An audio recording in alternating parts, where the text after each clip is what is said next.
I've just noticed that if anybody didn't listen to the previous episode, we've just come in hitting the ground running. We've not even described that we're talking about the Atari 2600, the first proper video game console, but that's fine. Listeners can keep up. Well, yeah, if they haven't listened to the previous episode, what are they doing? We're going to be talking about the other 5 launch titles. They need to go back and hear about the other 4. Are you crazy?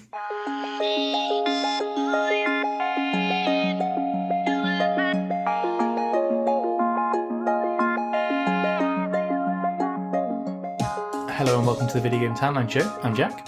And I'm Evan. And we're finishing off our conversation on the Atari 2600.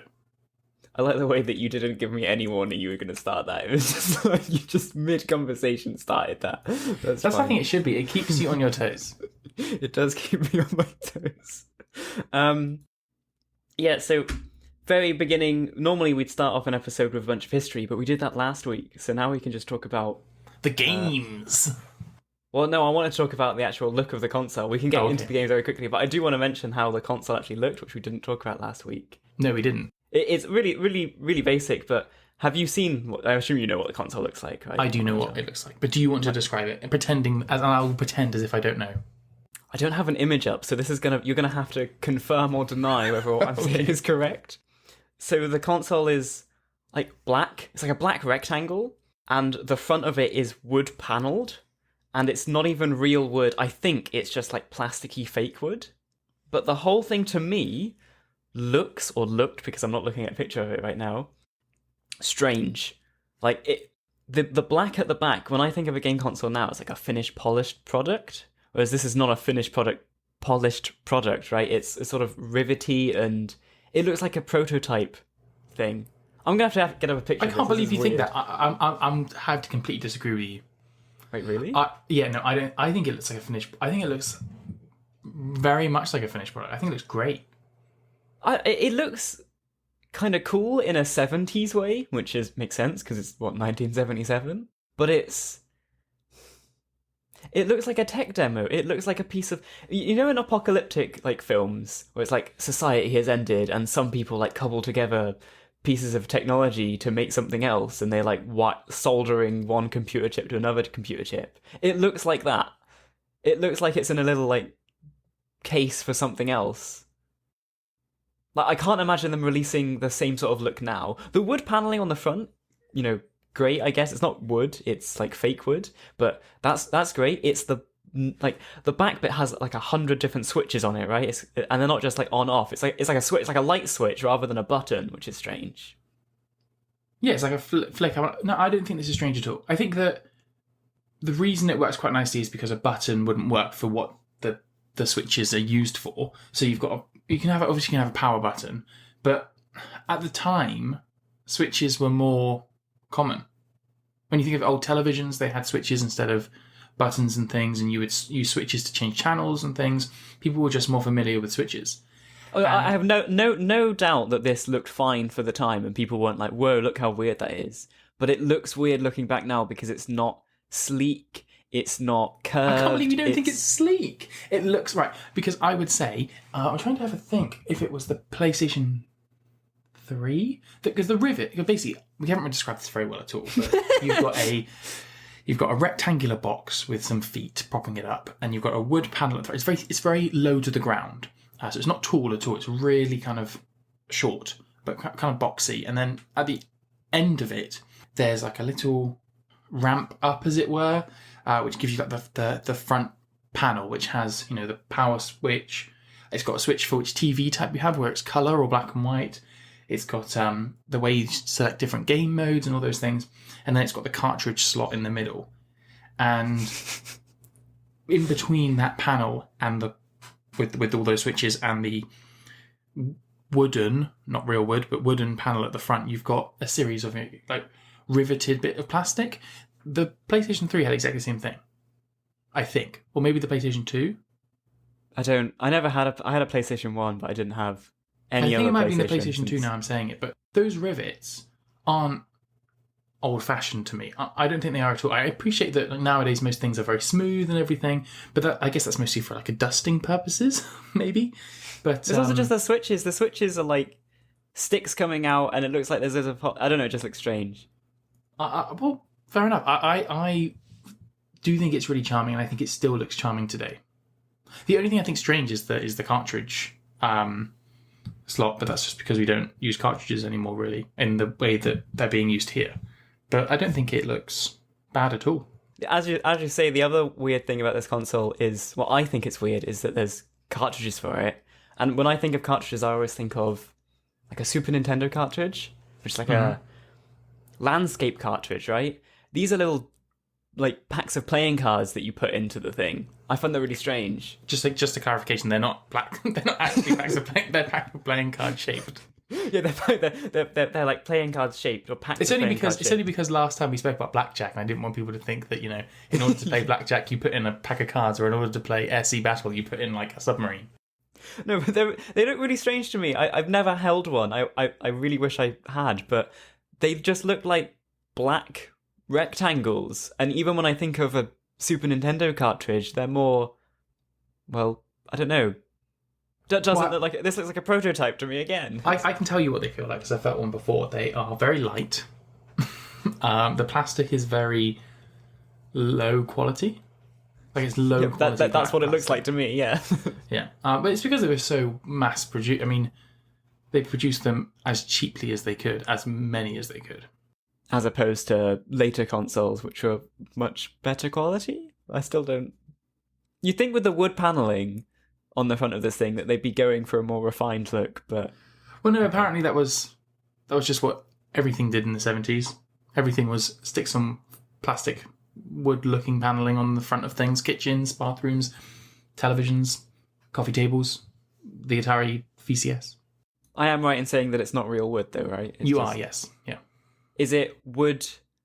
Like, is the top layer of it wood, or is it just entirely plastic that's coloured? Okay. No wood. No wood here. No wood to be found. Okay, well, cool. But you did mention the cartridge, and one of the things we said we were going to talk about was the branding. Yeah, well, I want to talk about the game box arts, but not the box arts for the games, but like the overlay Atari give to the games. Yeah, so the way that, like a PlayStation has PS4 at the top, or Xbox has Xbox at the top, or those, that kind of, not the actual artwork on the box that the artist has designed, the branding that they use that is the same across all things, so that when you look at it, that's an Atari game. Yeah, but it was really, but even like PlayStation stuff and Xbox stuff nowadays is really minimal. There's not much on it.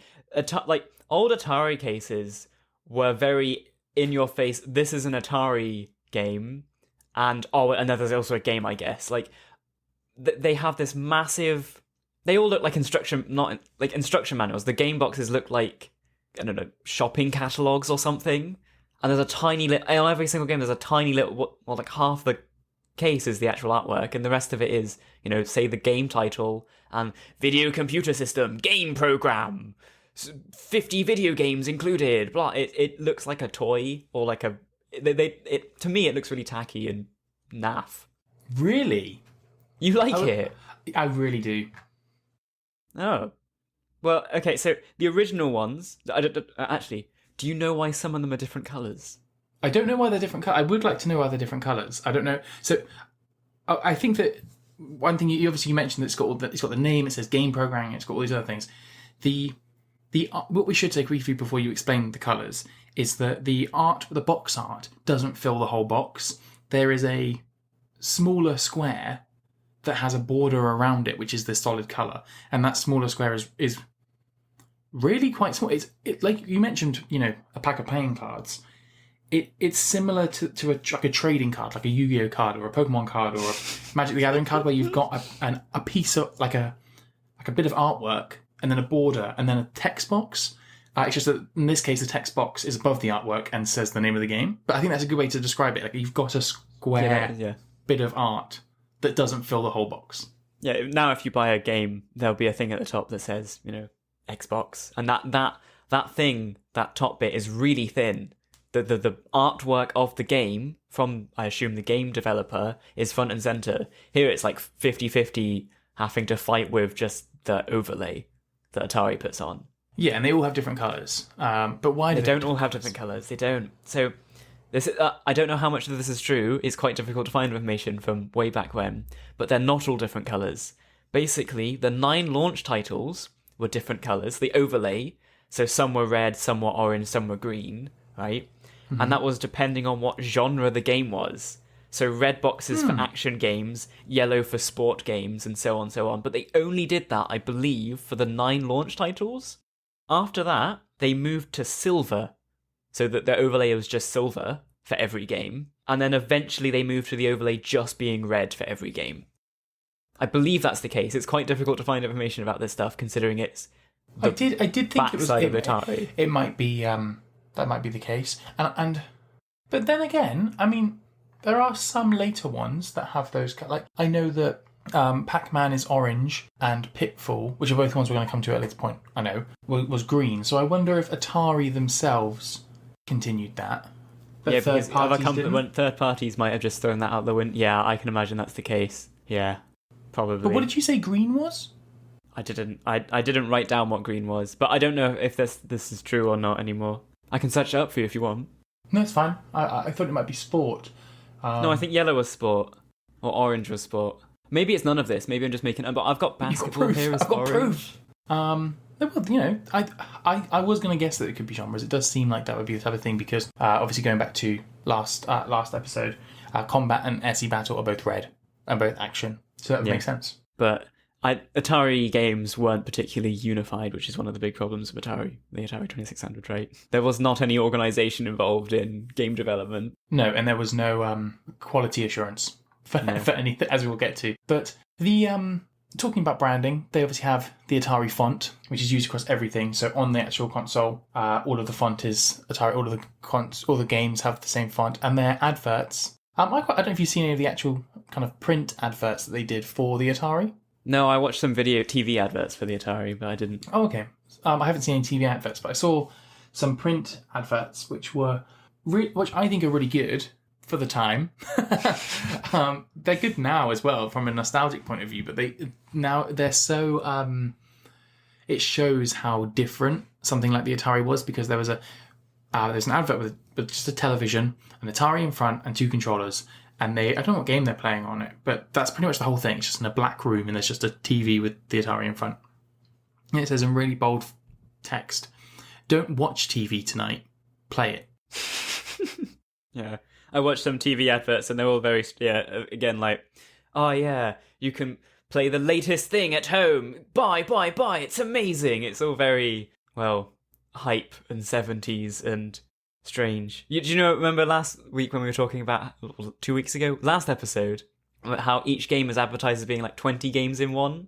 When really it's the same game, but the different game modes and settings counted as an extra game. Yes. In the original TV adverts, that's really taken up to 11 because, they had 9 launch titles, but each one was like 20 games in one, according to them, but it wasn't really. But on the TV adverts, they'd say, buy the Atari VCS, it's got 150 games for it. And it's like, well, it doesn't. It does. It has 9.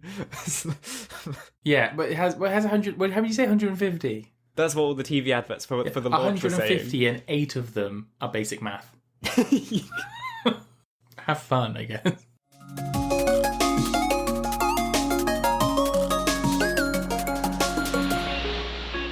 Shall we talk about some of the, what is it now? 100 of those 150 games? Yeah, let's go for it. It's going to be quite difficult, isn't it? 100 games. We're starting with Indy 500. Do you know what the Indy 500 is, actually? I'm assuming it's a race something or other. Yeah, it's a bit like NASCAR. You go around a loop. In real life? In real life, yeah. What does the Indy stand for? Why? This is the video game timeline show, not the Indy 500 timeline show. I don't know. I have no idea. I didn't know you were going to ask me that, so I didn't. You seem so offended by me. I was just annoyed that with everything you could ask me, the one you asked me was, because it's Indianapolis. That's really hard to say. Indianapolis? I don't even know what state that's in, so apologies. Indiana.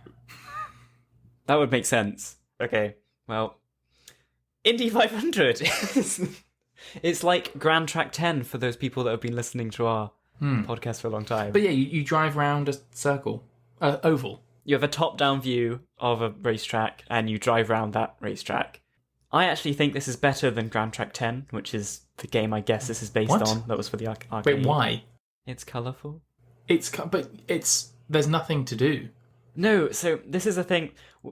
Me and Jack weren't able to play this together because we had horrible lag online. But there were so many game modes in Indy 500. It's not just driving around a racetrack. There's so the driving around racetrack is fine. You know, I could see that being fun with some friends for a while. But there's a whole bunch of game modes. One of them is first person to reach a random spot on the map, and then there's a new random spot pops up, and you got to chase like the spot, which you can play on your own with just to get like score. And I did that, and it just made me feel sad and alone. And then I wanted to play it with you, and I wasn't allowed because of lag. No. And COVID won't allow us to play actually together. But there's other game modes that like tag as well. You could you got to chase the other person and then get them, and then once you've got them, you got to not get caught. Like I could totally imagine if I was 10 and Indy 500 was one of my games. I would be very happy with that game. Could play that loads. Yeah, you know what? I really liked Grand Track 10 because it felt like something that you could get really good at. You can get good at this. I think you need friends for this one though. Grand Track 10 was an arcade game that you could play on your own. This one, there are some single player game modes on it, but they're boring, and I think you need to play with other people. I also I don't know if you played with sound on. I did, but I don't remember what the sounds were. Well, they're obviously either terrible or great. Absolutely terrible. In fact, I couldn't play it for very. I feel like we had. Usually, I feel like I last quite a bit longer than you with some of these. Like when we played some of the really older things from the kind of earlier in the 70s, I held out longer than you did. For Indy 500, I really struggled because the sound. I would play some now, like I have with some of the other things. But I can swear to you that anyone listening would just think that there's just static, because it's the engine is just like. Oh yeah, right. yeah. Yeah, no, I remember. It's not like it changes gear. It doesn't go like. It just stays at the same. Great. Yes. The context you always have to have of this is like the first sort of games effect you can have at home. No, it's not the first sound effect. They had sound effects. Yeah, no, 5000 BC or whatever. But this is the first sort of game you can play at home that you could swap out for another game. It wasn't just you had to buy an entire console for. It's one of the first games you can play at home, and I think this is great for with friends, which I think is what at least earlier video games are about. Video games nowadays are about that as well.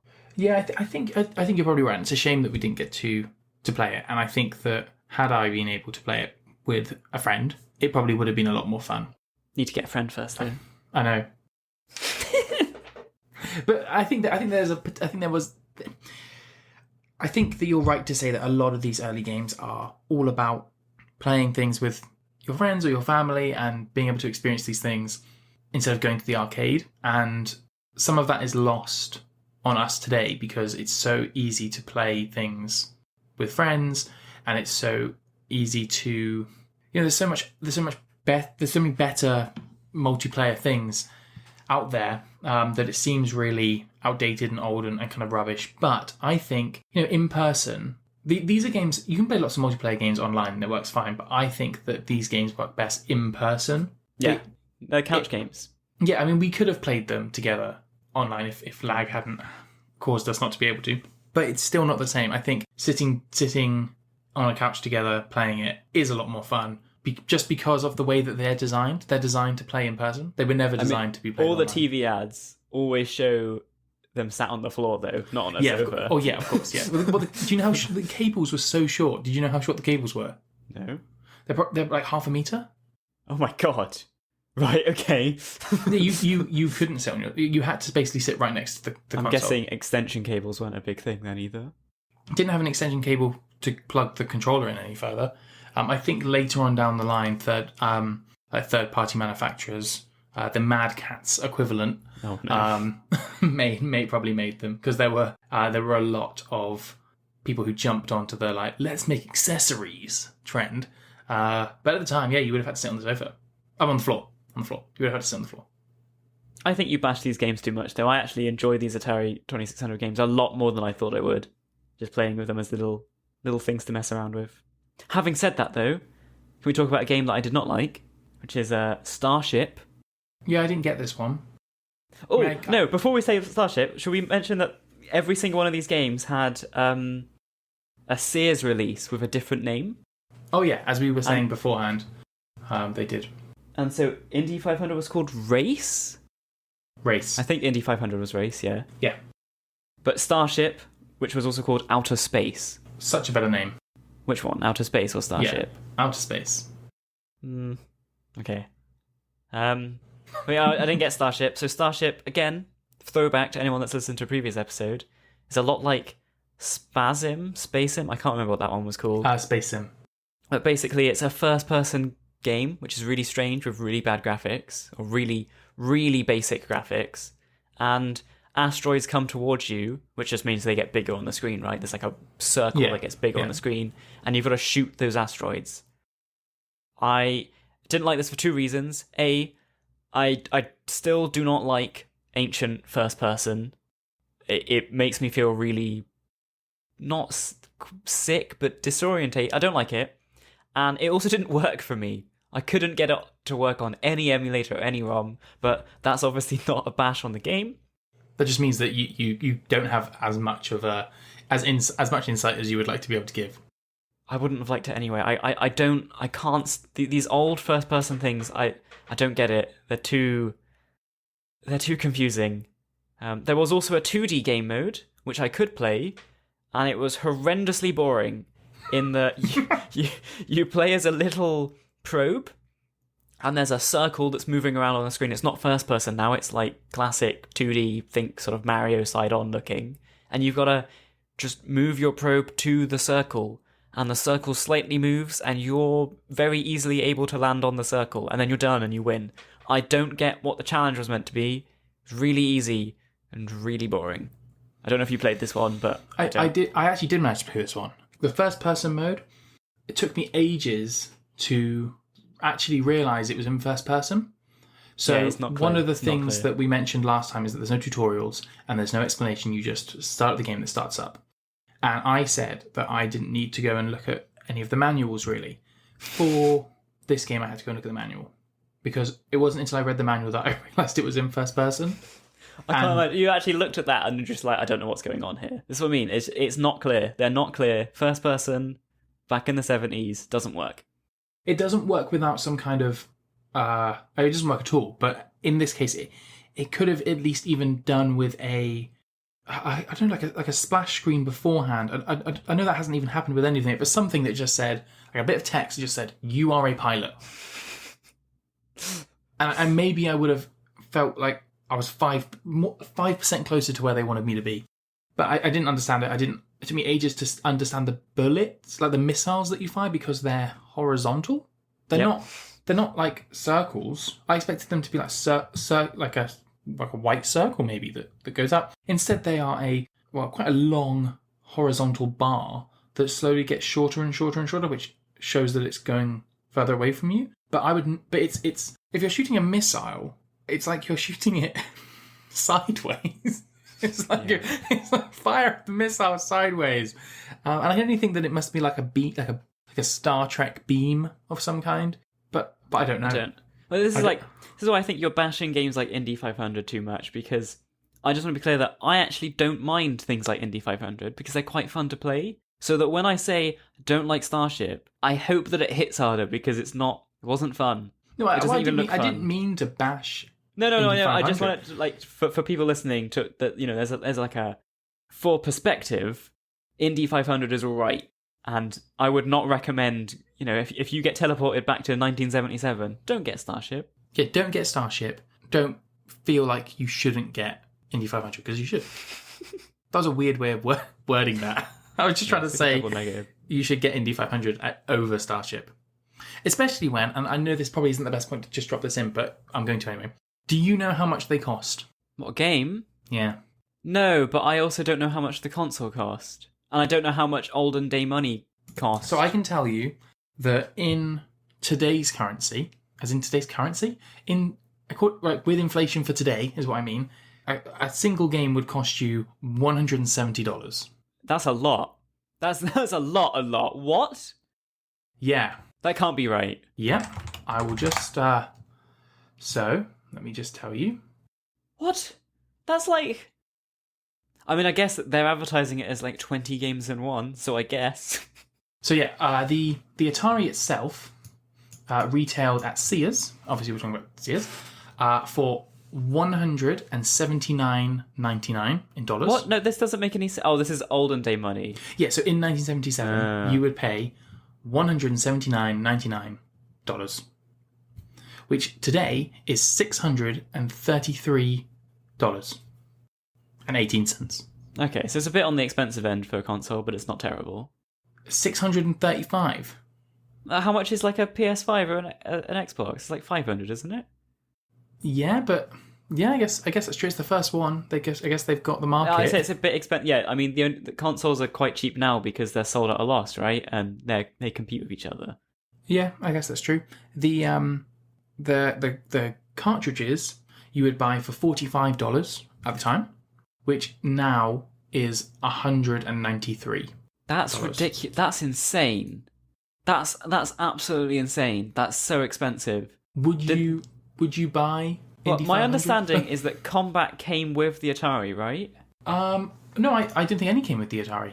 I thought Combat came with it. I think maybe Combat was sold with the Atari maybe later on, or at some point I think you could buy it with Combat. Yeah, and I think that's probably the best one. So you're probably good with that one for a while. Yeah, that's true. Alright, so we talk about Street Racer then, which is another one you might be interested in getting, but... Not yet. I've got one more thing to say about, like you mentioned, obviously Sears had different names for all of these. When I was reading some of these, I was reading some forums and from people of the time, and they said that it was the most awful thing that Sears had different names for everything because... Oh, you could buy both. What would happen? You could buy both. You would, at Christmas, you might be like 10 or 12 or whatever, and you'd write your Christmas list. And you'd say, like, these are the games like, Grandma, I've got Indy 500, I've got this game, and I've got that game, and I've got this game. So Grandma would go, and she would buy these games, and she'd say, you said you had Indy 500, so I bought you Race. I find that the Sears branding thing just a terrible, terrible idea. I guess it must have worked out for them. I can understand video games being a new thing, but... No, it would have worked out great, because that means they get 2 sales for someone who wouldn't usually buy 2. Yeah, but... Because little Timmy bought... Establishing an industry, you don't want to be like, hey, tricked ya, way. That's not a way to get happy customers. No, people weren't happy about it. People really weren't happy.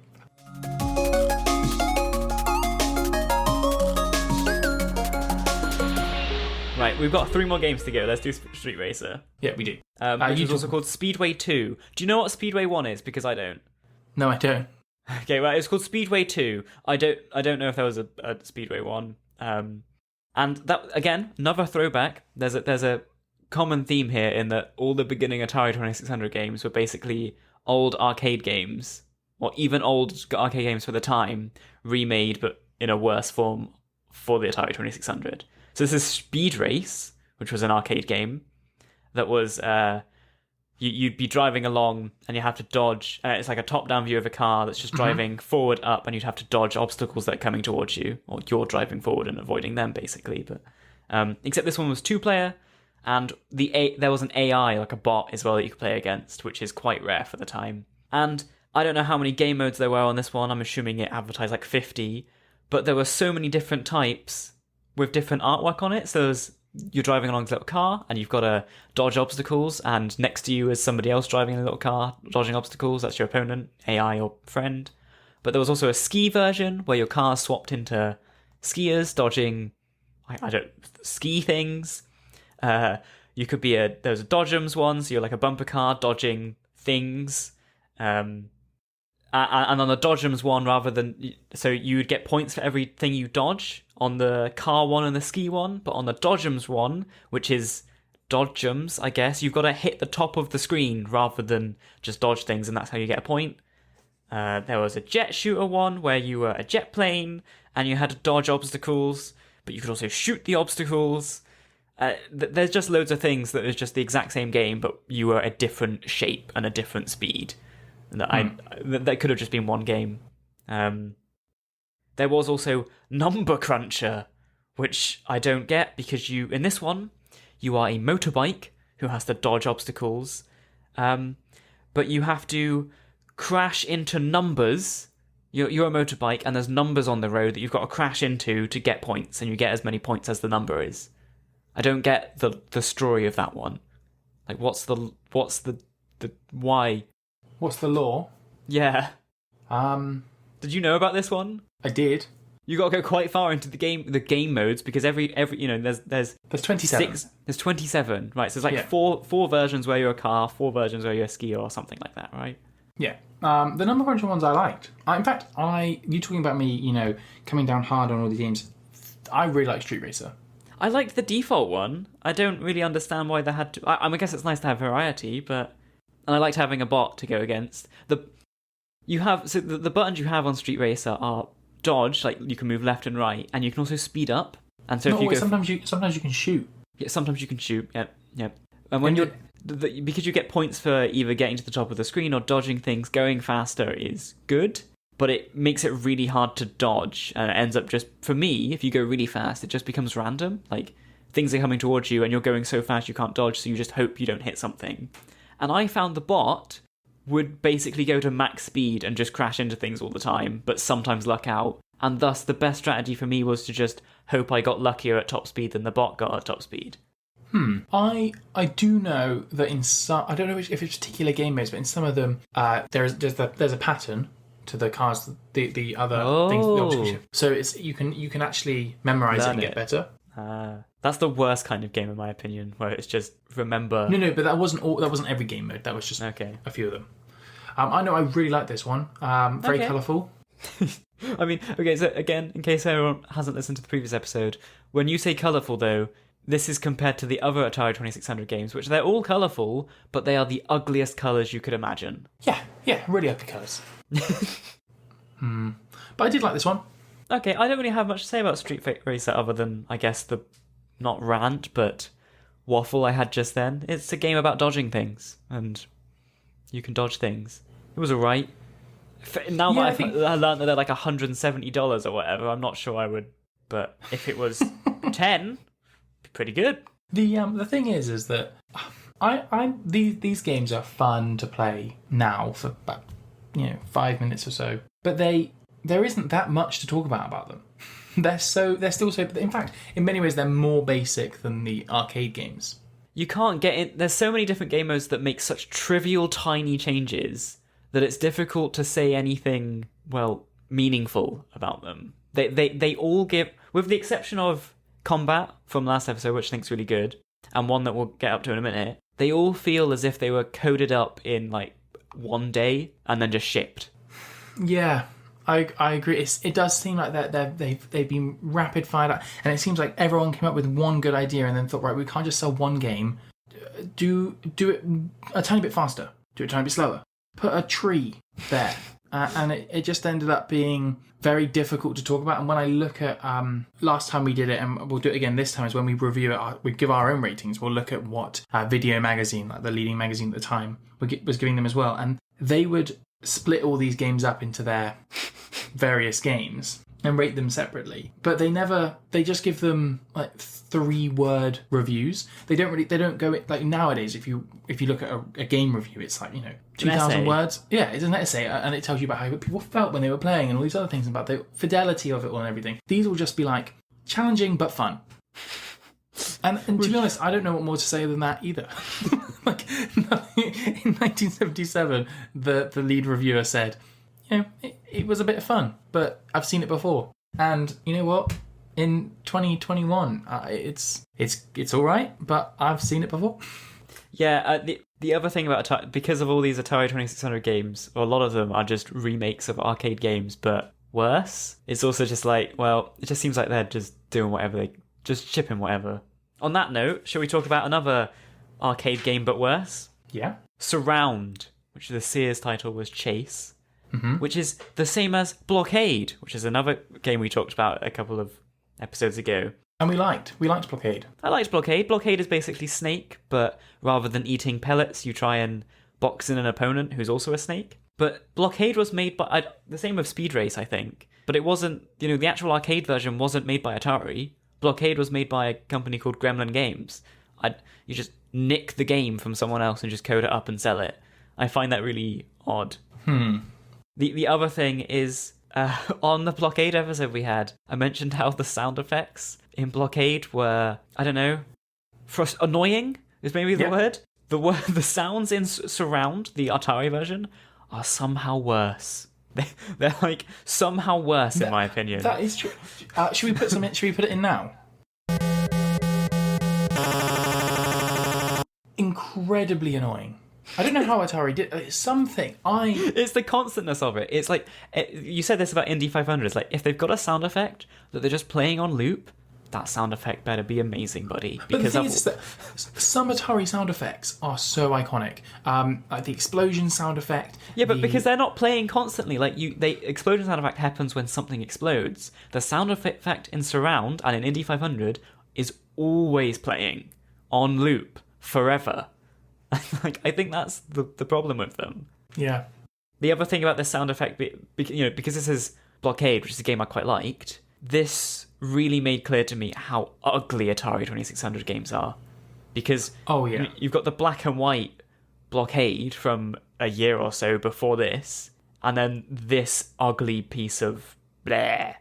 To not be so mean, though, they did have a bot, so you didn't need a friend to play this one, which is amazing, except the bot is like a really stupid bot that will do the exact same things over and over and over again. Yeah, but it's the start of something.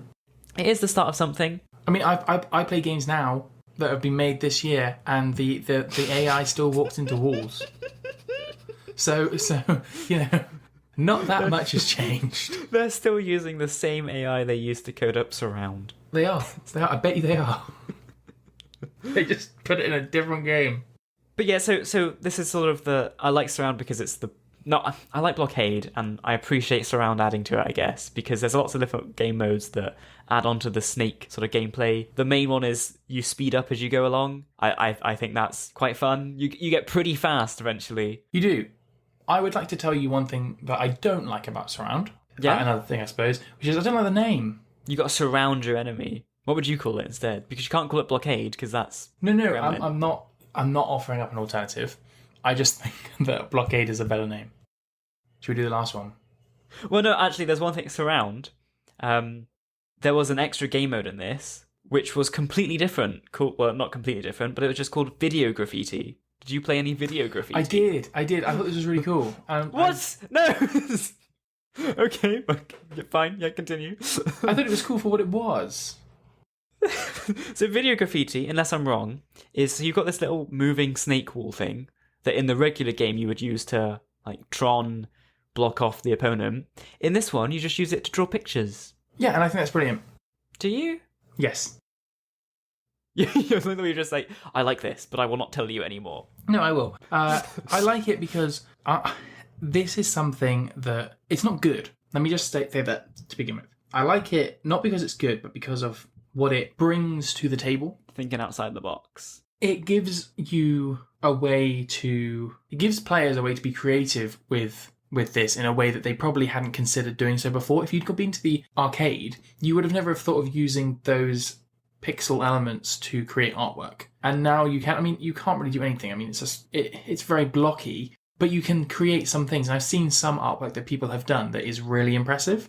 What, in Surround? Yes. Oh. Without, it's going to sound silly and it's going to sound, really silly to be honest, but, things like Mario Paint, which was on the Super Nintendo and we'll come to it at a later date, was really popular just because it's a bit of fun. Now, they didn't have to add in, Video Graffiti as like a concept or something that you could do. And I think the fact that someone at Atari said, hey, you know what, we can take this game and we can just let the player draw things, it's really unique and really different, and it leads to a lot of possibilities that I think would have come at some point, but it's amazing that they came immediately at the start. Like, from the beginning of home consoles, that kind of creative aspect, that kind of map editor concept as well, has always... And you can't play on them afterwards, but there's that kind of creative aspect that was there from the start, and I think it's cool that the people who made it obviously were creatives, and they wanted to share that. Yeah, that's true. I hadn't thought about it in that way, because I just having, this is like what, game mode 30 or something. I just saw this as, them phoning it in, just throwing whatever in there to get the game number count up. But I think that with a lot of the others, because all they are is literally the same game, but it's 2% faster, or there's a block where there wasn't a block last time. But this is actually a different game. You actually do get two games here. You get a video game and you get an art program. Yep. I don't have anything to add.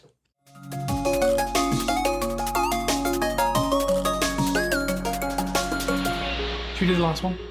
Yeah, I mean, I feel like this so far has been a bit of a lightning round because there's so many things we're talking about, but this one is actually quite good, in my opinion. I like this one too. Video Olympics, which was called Pong Sports for Sears, and when I first saw this title, I was like, oh no, this is just going to be Pong, the classic table tennis video game, like the original proper video game, just remade, as is every video game on the market at this point, basically. It's like, oh no, it's just another one. But I was actually surprised, because when this one says Video Olympics, it's got 50 game modes in it, and I was just thinking, okay, it's just going to be Pong, but with loads of stupid modifications. Some of them are actually quite clever, and it isn't just it wasn't just a hacky whatever. It does feel like a lot of effort has gone into this one, and so I take back my initial wariness when I came into this. I think Atari did a good job here. I think so too, and I think that the variety of game modes is really wide. Yeah, so everything is still a Pong modification. So one player moves a little paddle to the left, another player moves to the right. I just want to say that Pong was so good that taking that basic premise and expanding on it in this way is going to be a sure success. Yeah, but it's also, we saw on the market at this point hundreds, well, I don't know, hundreds, but many, many different clones and ports and hacks and copies of Pong. These are actually different out there. So, for example, there's one that I thought was interesting was Foosball, or like table football, where each player controls 3 rows of many paddles. So they've got, like, on the left, maybe like 4 paddles that can move up and down, and then in the middle, 4 paddles on the right, and both players have that. And it's like, if you ever play table football, it's like that. You could move all of those, and you can't move your paddle all the way down because it's a row of paddles, so they sort of get stuck. And it's quite difficult to explain, but it did feel like, to me, like table football. Yeah, it does. Which I thought was cool. They really have captured a lot of these games that we've spoken about before. But they'll say that this is a game where you are a cowboy, and it's like, well, I don't feel like a cowboy when I'm playing this. Or it's like, you're an adventurer going through like a ravine, and it's like, I don't feel like I'm doing that at all. But with a lot of the Video Olympics ones, it actually does feel like, at a very basic level, but it does feel like it's what they're saying it is. Yeah.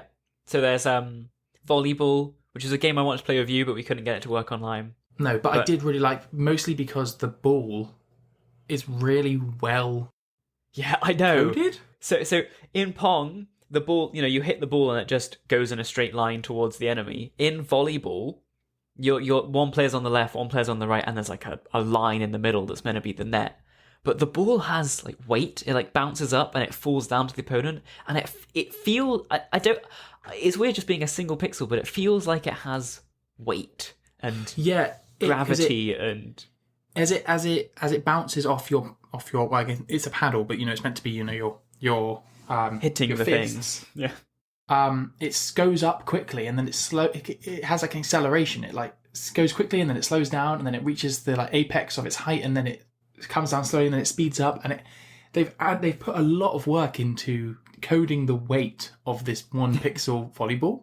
It's so difficult to explain because it just feels good in a way that I did not expect. I agree, and you can like rally the volleyball on your own side as well. Like you can bounce it between yourself multiple times before going for the strike. I don't know what it's called in volleyball, but when you do the spike. The spike. Although you can't spike because you can't jump. But you can bounce it on your side lots of times before you send it over to your opponent, and it's really nice. It feels nice.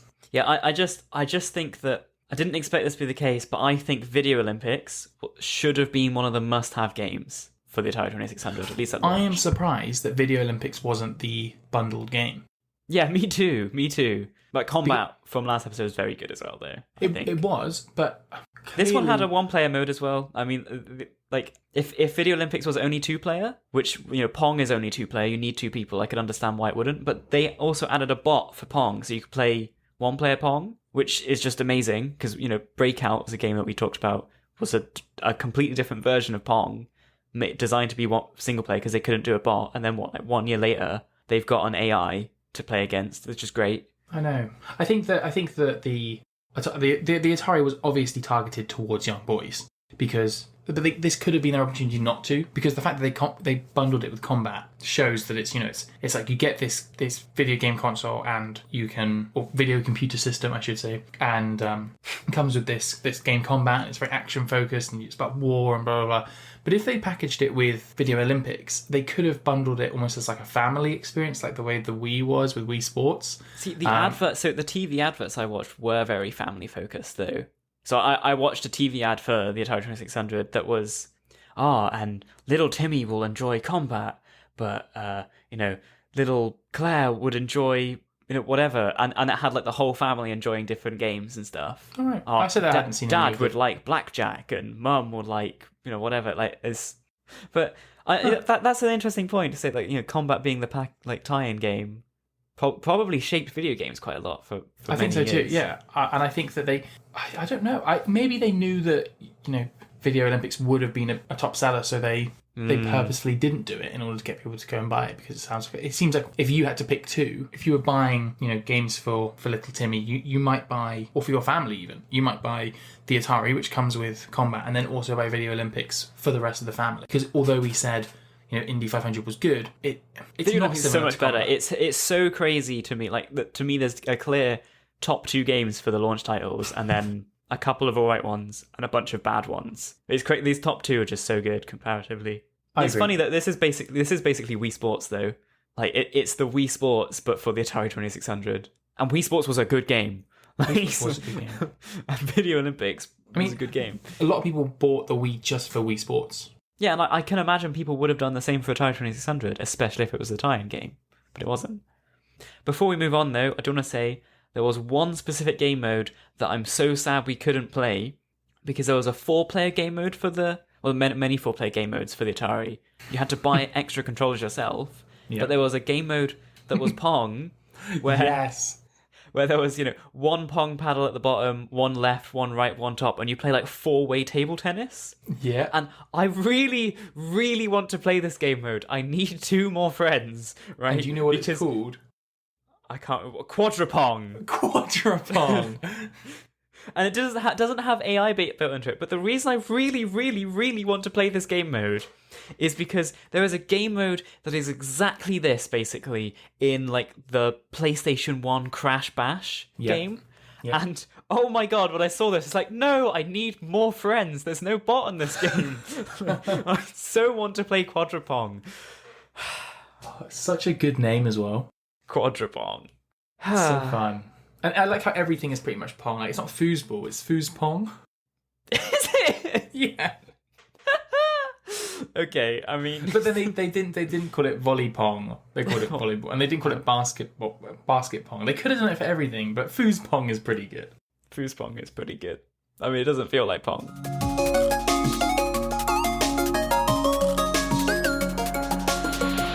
Should we do box arts? Yeah, this is going to be a long episode, but there's a lot of stuff to talk about. And there is. I just want to be clear, even though we're bashing a lot of the games, I actually really enjoy messing around with Atari 2600 games. They are quite... Anybody that's interested in old games, I feel like has to play Atari 2600 stuff at some point. What's the first one called? Indy 500. I've got a few. I've sent it to you. Oh, excellent. I'm going to send them all to you. See, this one's orange. Indy 500 is orange. The like overlay. Yes, yeah. Do you want to have a go at it? And I just want to say that is a man, because I don't know why, sometimes you miss these things, but that is a man with a helmet on in the middle. But if you want to describe that one. I thought that was a bus initially. These are so... I like the way you're getting the other box arts while I have a intimate moment with the listeners. So on the box, there's a road, and it's got like Formula One cars driving along it, and to the left is like people. Are people running on this track? There's a bunch of people that are like being squashed or something. No, they're cheering. They're cheering. They're not on the track. Okay, No, they look like they're being crushed. But then there's also like a disembodied head that's on the racetrack as well. But the head is massive. It's like as big as the Formula One cars. I think it's meant to be like one of those edgy things where someone's looking in the distance and like the rest of the scene is overlaid on top. But on this, it doesn't even look like it's overlaid. It just looks like there's a head on the racing track. And then, yeah, I don't... It looks glitched out. There's cars on a racing track. There's people cheering, apparently, that are also on the racetrack. There's a head that's on the racing track. There's someone holding a trophy on the racetrack. And in the top left, there's another racetrack. I don't get it. It's a bunch of racing pictures that are pasted together on... It's like a collage. Yeah, that's what we said about the previous ones. Like, the combat was a collage of like army things and all. Yeah, but that one looked fine. Previous ones look fine. This one looks strange. I don't get it. Do you think? I Yeah, don't what's mind the this one. head doing on the racing track? There's no, like, fade in. It's just a head. Yeah, but it looks good. No, it doesn't. I think it looks good. He looks like he's prepared and ready to race, and then there's No, it actually doesn't. him He looks in like the car. his head's cut off. The car's driving through him.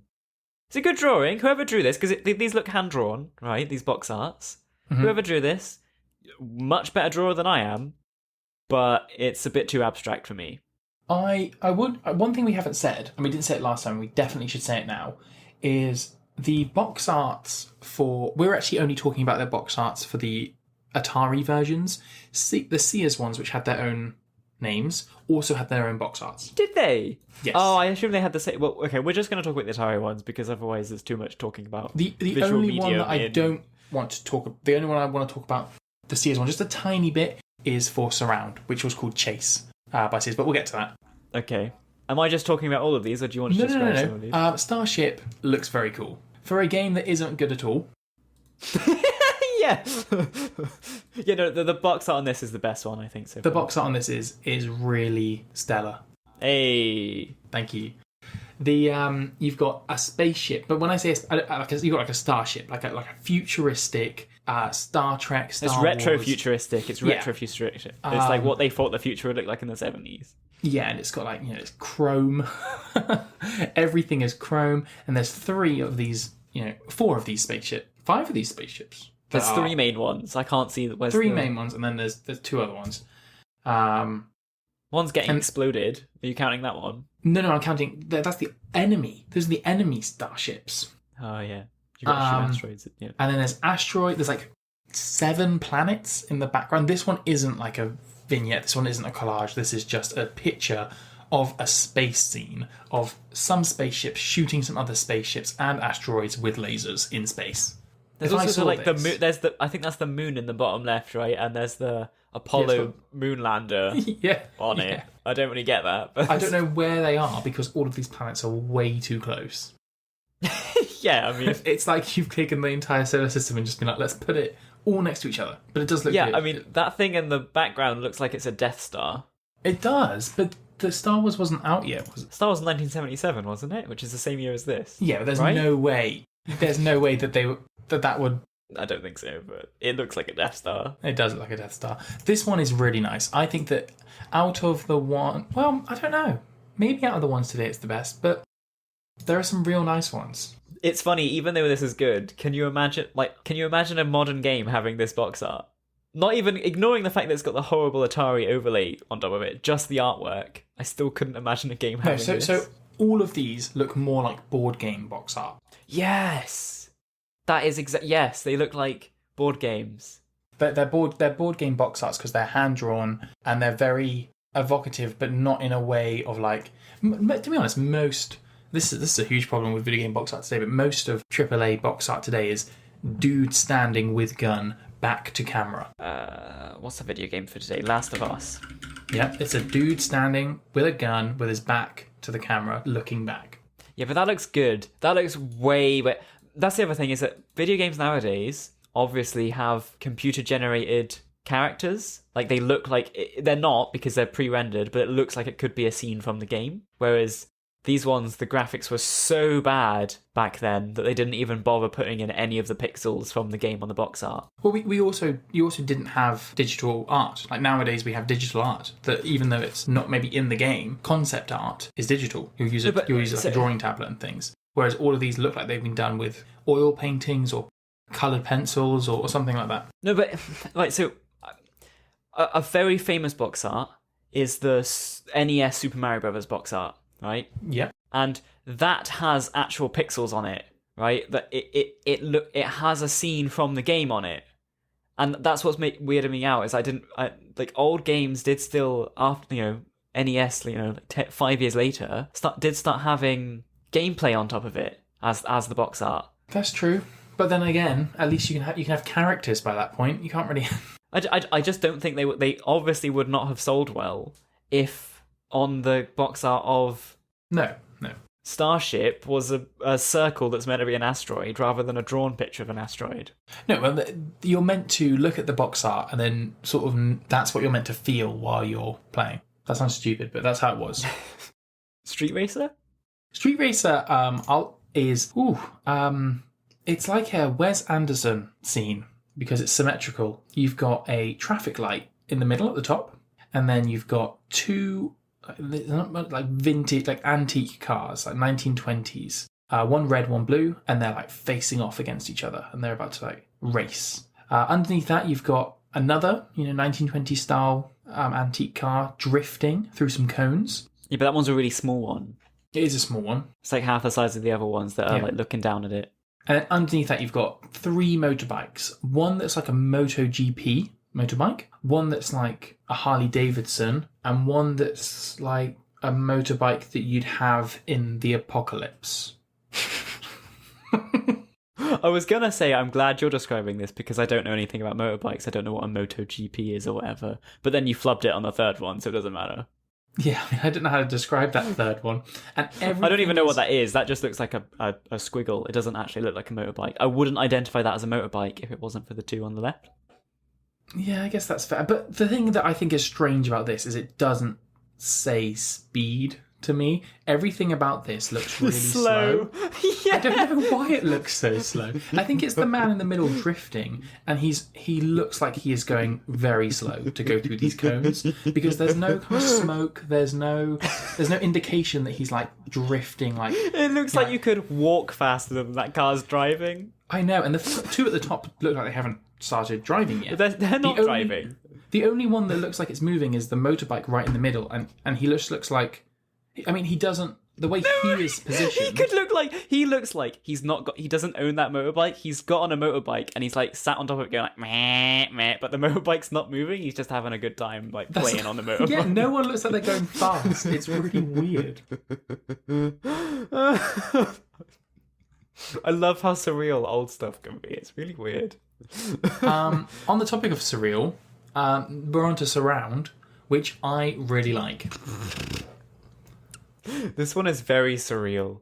I mean, in the middle is one like spectral entity that has 2 heads. No, don't. That is not true. Don't trick them. Okay, so what's really there is there's a guy who sat down, I guess you could call that sat down, who is on some kind of retro-futuristic computer that has a joystick, and it looks like, I've never seen Star Trek, but it looks like he sat there like, Klingons coming towards us. He's got like a whole dashboard that like loops around the entire back of him. And on the other side, there's a woman who's doing the same thing but facing to the right. Yes, their backs are facing. Yeah, and their backs are facing, and in the background there's loads of, I don't know what you call that, like like abstract art. Well, it's meant to be the blocks. The little snake things, yeah. The and they're also looping around the 2 people. Now, the weirdest thing, which I mentioned before and Jack told me off for, is that these 2 people have the same torso, and they're like... No, they don't have the same They torso. do have the same torso. He is in front of her. Are you sure? Yes. Like, why is his torso, like... Why is the top of his body green? like the top of his t-shirt, and the bottom of it is sort of ghostly. No, because he's wearing a turtleneck and then a jacket. He's wearing a turtleneck, a scarf, and then a jacket. Oh. And where are their legs? You can't. They're underneath the mist. There's mist as well. We didn't say there's mist. I didn't know there was mist. I didn't know. You didn't know. There's mist, which fills the bottom half, which is where the surround bars are. I've just noticed that on the computer consoles they're playing, facing away from each other, they're playing surround on those consoles. Yeah. Now I didn't notice because they've got so many buttons on these consoles. There's like 100 buttons. It looks like Homer Simpson's nuclear reactor station. Yes. Thing at work. Yeah. Now the law for surround. Oh my god. Is that they're hackers and they're hacking each other. I don't. What? That doesn't make any sense. I appreciate that, but they're computer hackers and they're hacking each other, and they have to loop around each other to kind of delete the other person's virus. The reason I'm telling you this, you don't have to think about that too much because it doesn't look like that. The reason I'm telling you this is because the Sears version, which is called Chase, and this is the only time we're going to talk about a Sears version, I believe, is because this wildly one's different. It's like We're almost no longer the opposite. hackers. We're now medieval knights. Yeah, this is really strange because the first one is retrofuturism. It looks like it's from the year 2100. And this one looks like it's from the year 1200. Yeah. You've got like two knights that coming towards each other, jousting each other, and superimposed in the background is like cowboys circling the wagons. Yeah, that's correct. Yeah. And then at the bottom, you've got... now, when I looked this up, it was a little bit unclear as to what it was, but people say it's meant to be is cowboys circling Indians as in Native Americans. Yeah, I just think this is a weird box art because it's nothing like the previous one. No. And I don't understand the jousting knights. Yeah, no, I it's very strange that they've got, quotation mark cowboys and Indians, and then jousting knights, which is like a completely different location and time frame. Different time period, different genre of media. Like you got a western, and then you've got like a medieval fiction.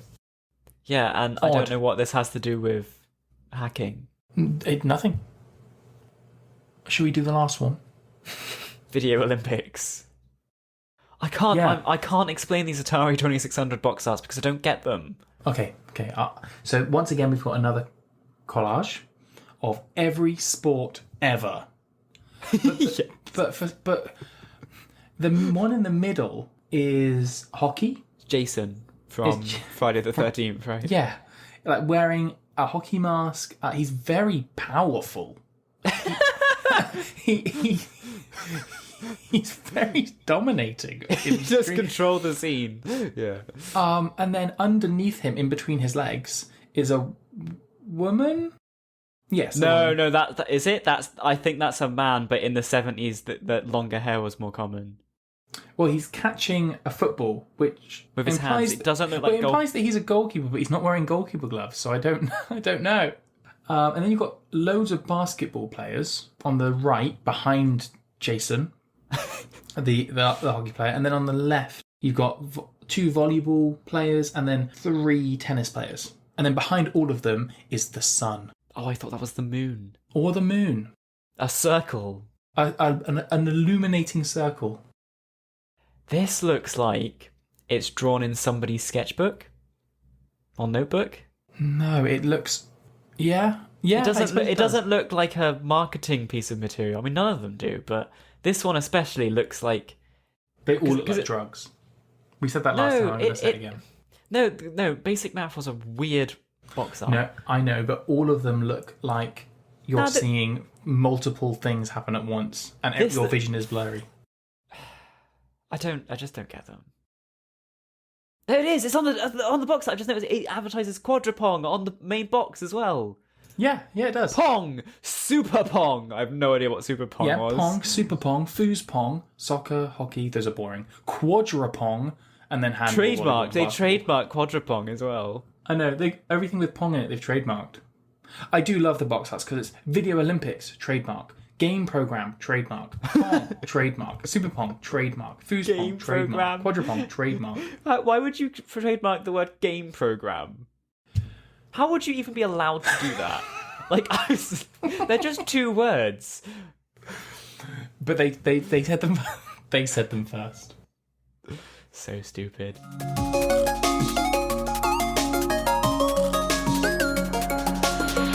Right, let's rate these things. It's rate time. Have you got? Oh, you've got your little for the time reviews from some magazine, right? Yes. So the first one, Indy 500.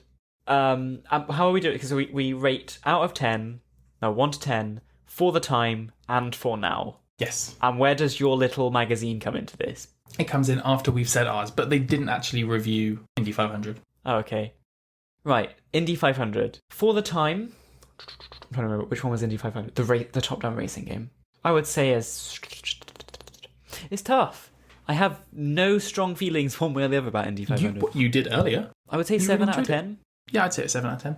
I don't want to say I really enjoyed it because I didn't have a friend to play it with. 7 out of 10 with no friend, 8 out of 10 with a friend. No, it's worse than 7 out of 10 without a friend.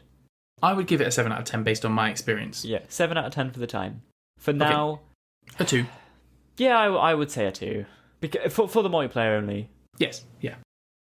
Starship, which is the horrible first-person space game. I 1 out of 10 for then. Whoa, that's so low. No, because I rated Spasm 1 out of 10 for then. Did you? Yes, and so did you. Oh, okay. Well, I didn't know that before. I would have given it a 2 out of 10, but I'll be consistent here. 1 out of 10 for then, and 1 out of 10 for now. Yeah, 1 out of 10 for now. And we can tell you what Video Magazine said for Starship. And my knowledge of previous Ye Olde reviews of Ye Olde games is it's going to say, it was pioneering and amazing. Please tell me it said it was confusing. Please tell me it said it was confusing. They give it a 4 out of 10. Oh, thank God. And they said that it looked nice, but it was hard to get a handle on. Yep. Yeah. Yeah. I don't think it looked nice. And no, but I guess at the time it might have. No. No, but I didn't think it did. You can't say that when, like, we've just played 5 games at the time. This one is the worst looking. That's true. That's very true. Maybe it's the same thing with 3D games, right? When Mario 64 came out, that probably Mario looked 64 amazing. still looks good today. No, it looks all polygony. It looks I nice. recently just played it and completed it, and I was playing it, and I was like, you know what? For the time, this would have blown. It did blow me away when I played it. For now, it still was pretty good. But obviously, we're not talking about that game.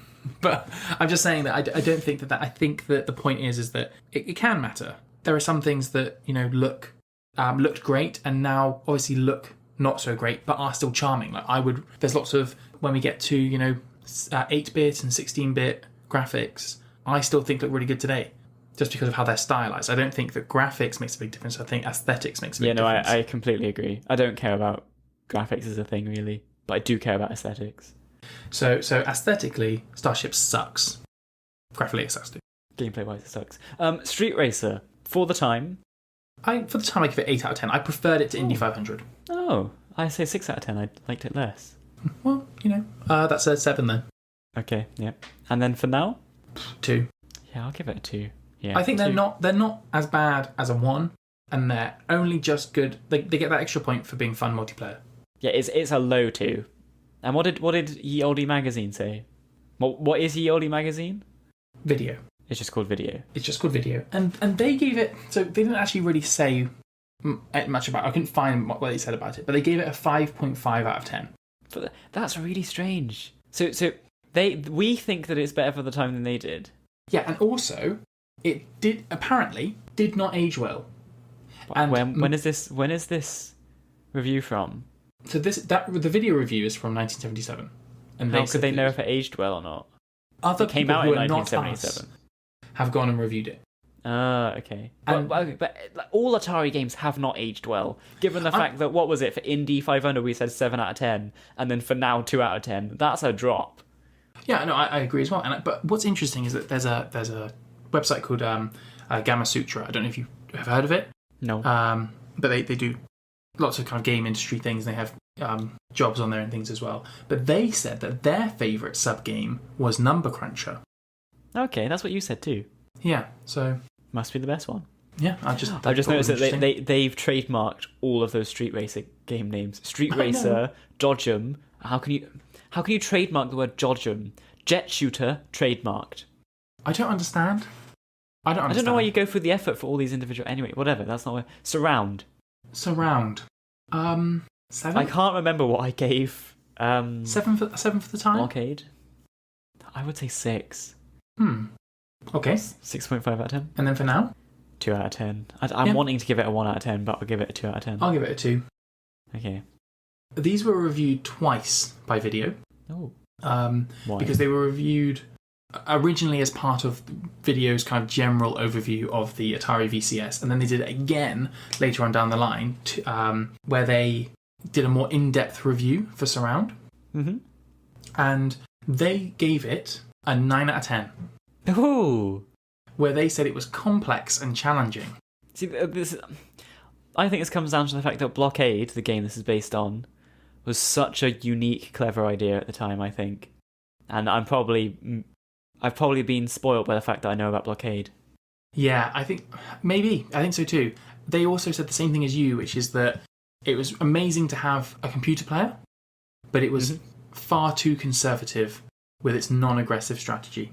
Glad that I have this. Yeah, that was my experience. Yeah. So they really liked that one, but then they also really liked basic math. So yeah, I don't care. Yeah, that's wrong. You said they had 2 reviews. Was that the Atari 2600? So sorry, no, they reviewed it 9 out of 10 both times. All it was is that their first review was the 9 out of 10, and then later on they didn't give it a score. They just said that it was, that the computer in particular wasn't very good, but it was cool that there was one. And then finally, Video Olympics for the time. It has to be a 10 out of 10 for the time, right? Oh, I was going to say. I think this is our first 10 out of 10 as well. Did Combat not have 10 out of 10 last week? No, don't think so. Okay, I think maybe Combat should. Regardless, yeah, this is a good game for the time. I think this is great for 10 out of 10 game for the time.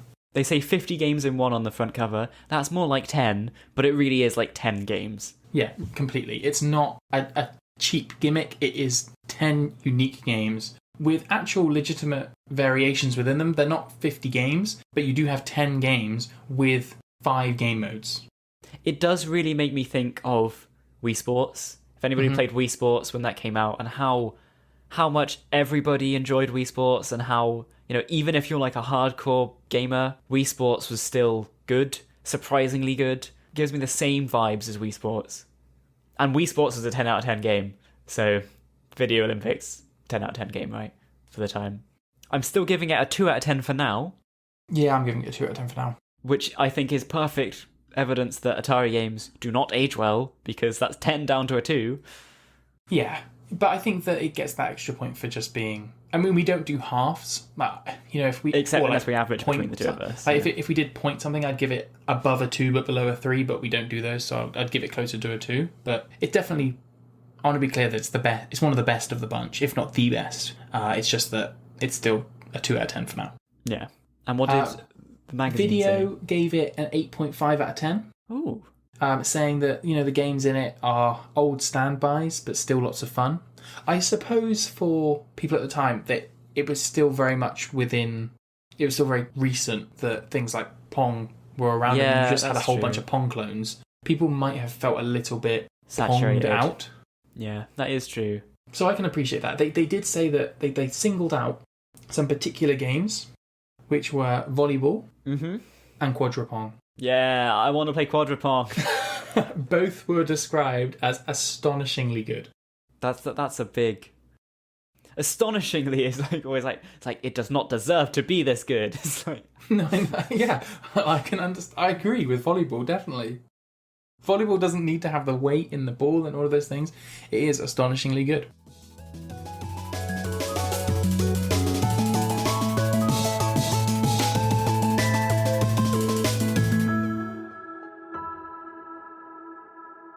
Are we hosts? I think we're hosts. Are we hosting the listener? We guide them on a journey through time. But the only thing that we tell them about is terrible video games.